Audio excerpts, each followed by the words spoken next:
Assalamualaikum warahmatullahi wabarakatuh. Kami bertiga akan menjelaskan mengenai tugas besar kelompok kami, yaitu tentang Smart Bunker System. Dan anggotanya ada Givari Noval dan juga Ivan Jupiter. Untuk yang pertama, sistem atau plan.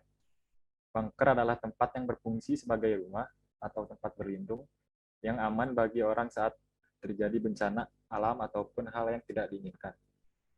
Bunker juga memiliki fungsi sebagai tempat menyimpan barang-barang berharga untuk melindungi dari kerusakan yang diakibatkan dari bencana. Smart Bunker System yang kami rancang adalah suatu sistem di mana bunker memiliki kemampuan untuk mengetahui adanya bencana yang sedang terjadi secara otomatis. Bunker bisa membuka dan menutup otomatis apabila terjadi bencana, di mana hal ini membantu efisiensi waktu dan tenaga jika nantinya terjadi bencana. Bunker juga mempunyai alarm yang sangat membantu sebagai peringatan kepada masyarakat sekitar bahwa akan terjadi bencana. Nah, dari fitur Smart Bunker System sendiri ada 3. Yang pertama, apabila sensor gempa bumi mendeteksi adanya aktivitas gempa bumi, maka pintu bunker akan terbuka otomatis selama beberapa waktu. Dan alarm akan berbunyi, lalu pintu akan menutup kembali dengan delay waktu yang sudah ditentukan. Yang kedua, apabila pelampung pada limit switch terseret air yang disebabkan oleh banjir, maka limit switch akan memberi sinyal ke bunker sehingga pintu bunker akan terbuka otomatis selama beberapa waktu dan alarm akan berbunyi lalu pintu akan menutup kembali. Dan yang ketiga, terdapat push button untuk membuka dan menutup pintu secara manual dari dalam bunker. Hal ini sekaligus sebagai pencegah adanya gangguan dari sistem otomatisnya. Lanjut, dan juga kita memakai PLC Omron model CP1L M30DRD. Nah, PLC Omron pada kelas CP merupakan PLC jenis compact. PLC jenis ini sudah memiliki bagian power supply, input atau output, memori dalam satu buah kemasan. PLC ini memiliki 18 buah input modul dan 12 output modul. Masing-masing modul terdapat alamat yang nantinya dicocokkan dengan pengalamatan pada program. Untuk gambarnya bisa dilihat sendiri. Lanjut. Nah, ini untuk input dan output pada port yang tadi, di PLC yang tadi. Input modul PLC hanya memiliki satu buah port COM. Jadi untuk semua input device bisa menggunakan port COM tersebut secara bersamaan. Pengalamatan pada input modul terdapat 2 buah channel, yaitu channel input output 0.00 sampai 0.11 dan channel input output dari 1.00 sampai 1.05. Untuk gambarnya ada di samping. Yang kedua, output modul PLC memiliki beberapa buah port COM. Setiap port COM hanya untuk alamat tertentu. Masing-masing COM dibatasi oleh garis putih yang lebih tebal.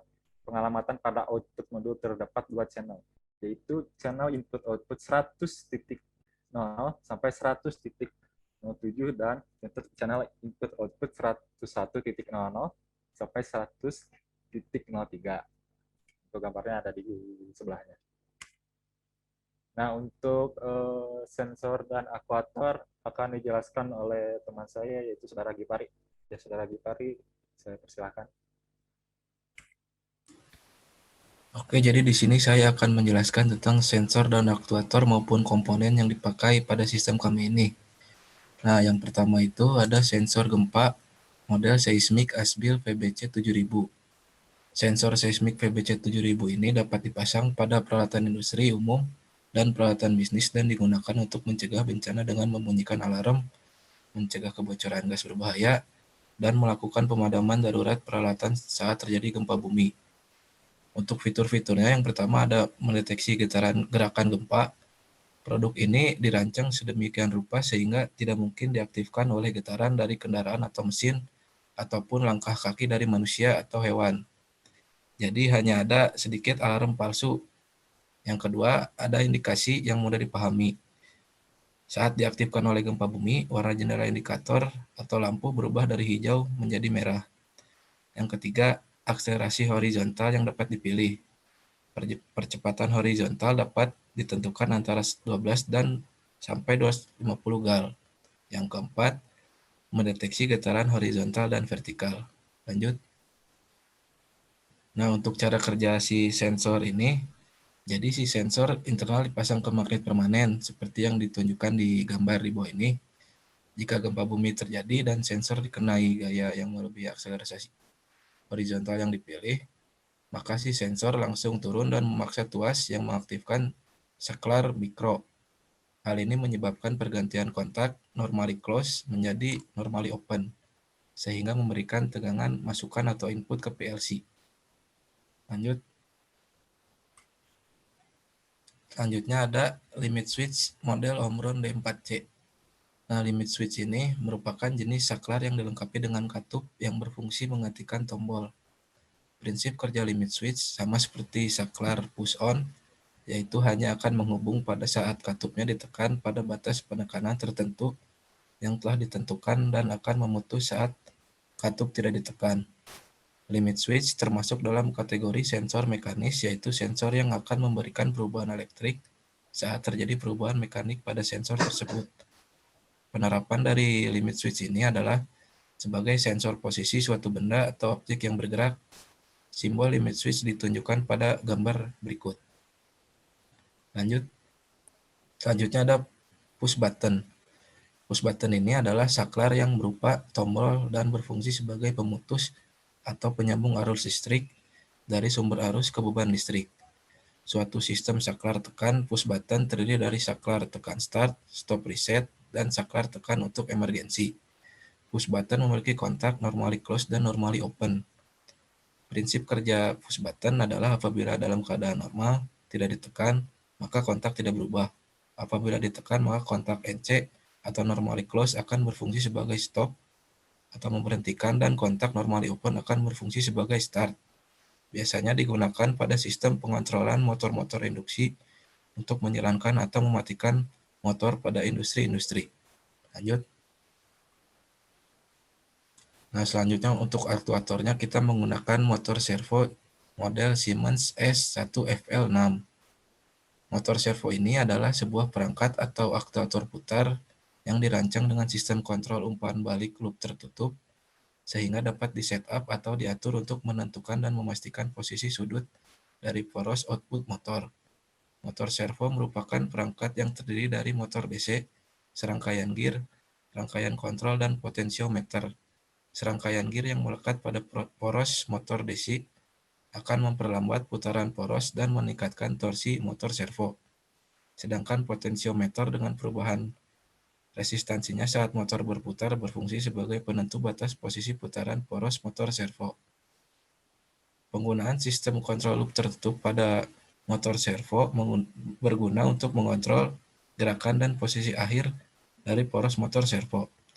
Penjelasan sederhananya, jadi posisi poros output akan disensor untuk mengetahui posisi poros sudah tepat seperti yang diinginkan atau belum.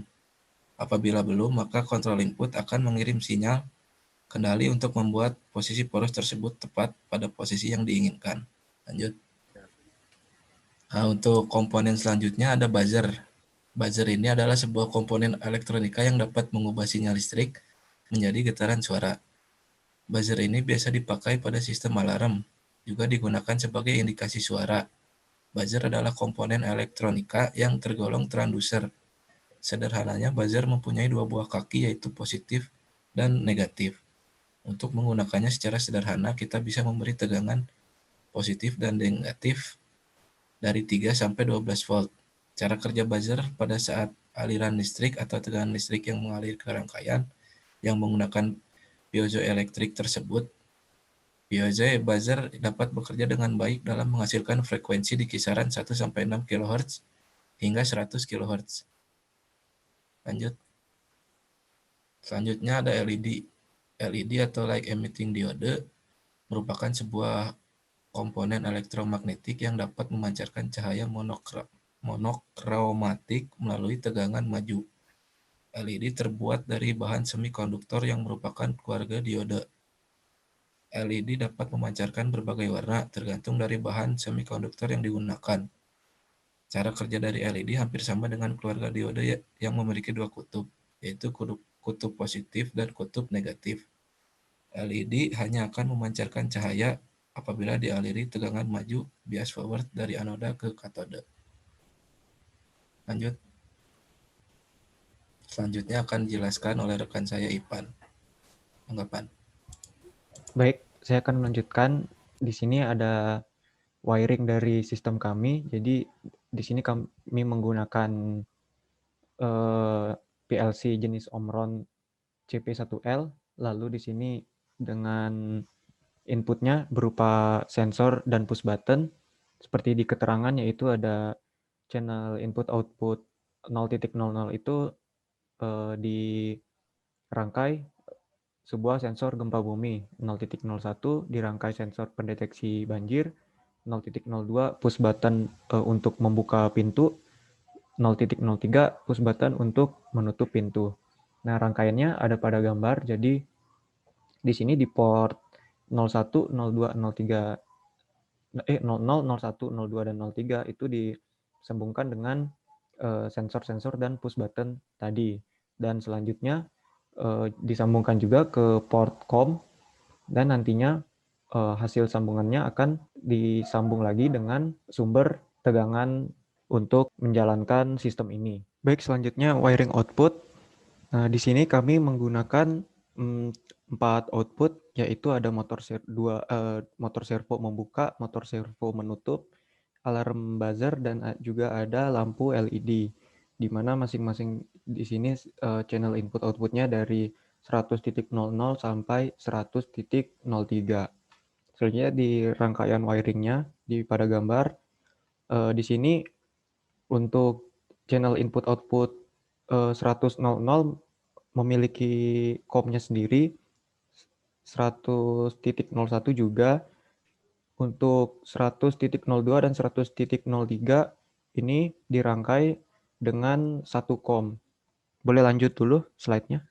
Nah, ini dia screenshot-nya. Lanjut lagi.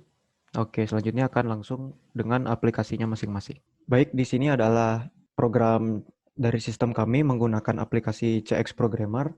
Di rang 0 itu kami menggunakan beberapa kontak. Di sini ada untuk sensor gempa, sensor banjirnya, ada push button-nya, dan juga ada motor bunker terbuka sebagai latching relay dari outputnya ini, agar nanti ketika sensornya sudah tidak lagi mendeteksi atau push button-nya sudah kita tidak tekan lagi, si motornya tetap akan menyala, tetap akan aktif.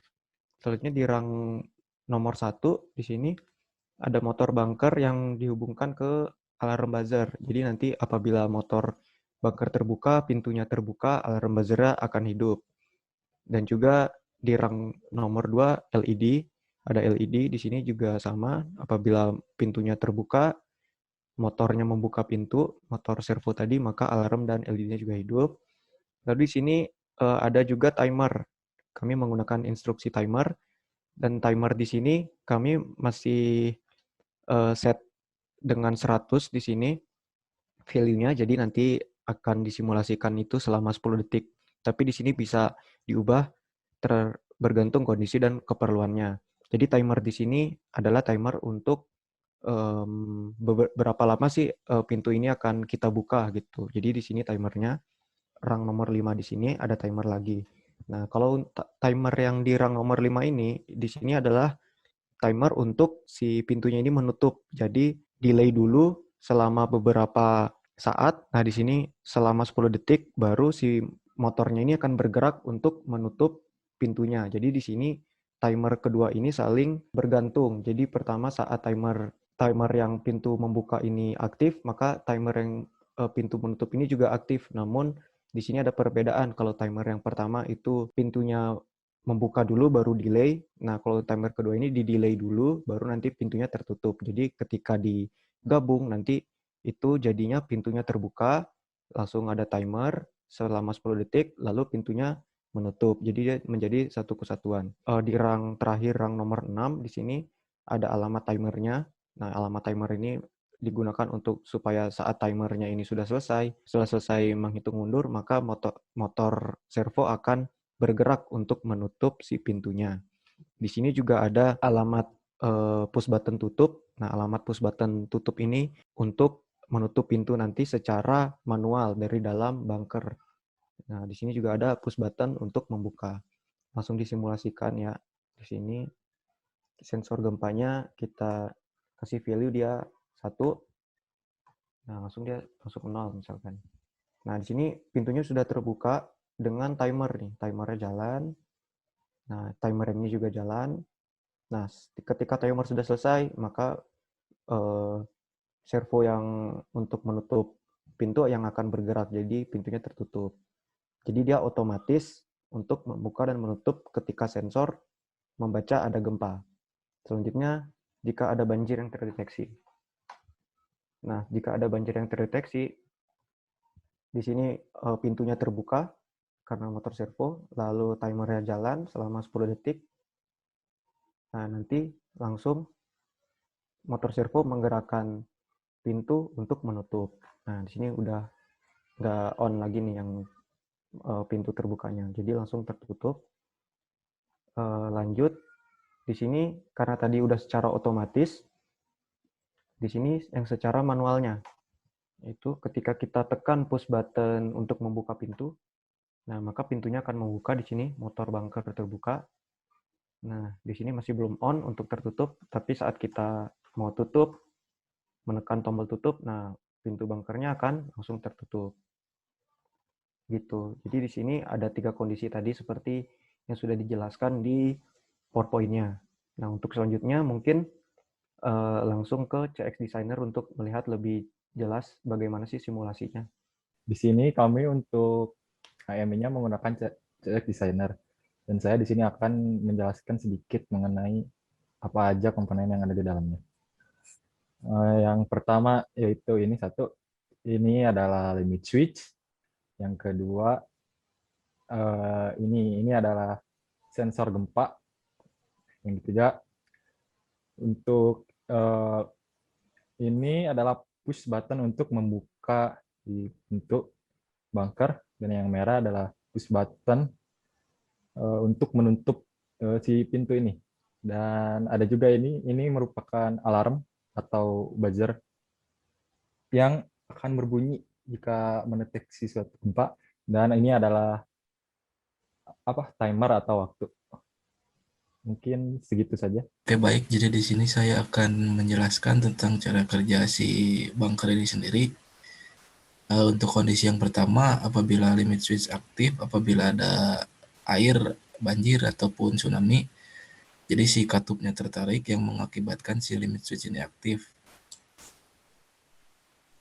Nah, apabila aktif, si aktuator atau motor servo akan membuka pintu selama timer yang sudah ditentukan selama 10 detik. Nah, untuk kondisi yang kedua, untuk terjadi gempa bumi, si sensor ini akan mendeteksi getaran atau gempa. Sama seperti tadi, si pintu bunker akan terbuka selama 10 detik.